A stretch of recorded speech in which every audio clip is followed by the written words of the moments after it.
Ipinaliwanag ni Tagba Buyek Usten ang kanyang galit ng ganito. Hindi hamupa ang galit ni Tagba. Kahit na sinubukan ni Enjan Accurek na makialam sa kanyang asawa, hindi siya nasaktan.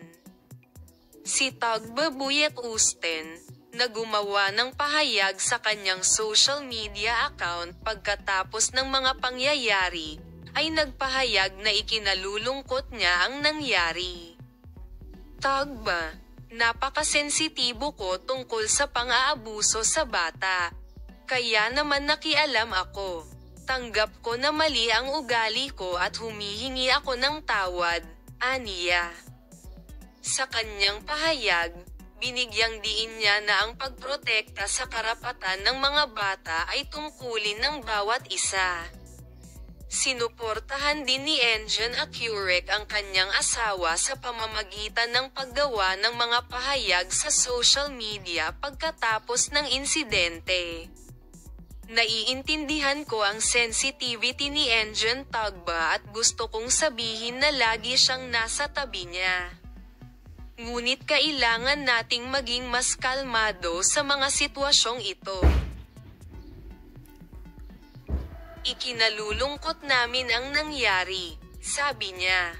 Sa kanyang pahayag, ipinahayag niya ang kanyang suporta sa kanyang asawa at sinabing hindi dapat lumaki ang insidente. Ang insidente ay nakatanggap ng malawakang coverage ng media at nagdulot ng magkakaibang reaksyon sa mga tagahanga. Bagamat naiintindihan ng ilan ang pagmamahal at pagiging sensitibo ni Tagba sa mga bata, inakala ng iba na ang insidente at paglaki sa ganitong paraan ay isang pagkakamali. Ang mga detalye ng insidente at ang mga pahayag ng mag-asawa ay malawak na binanggit sa press.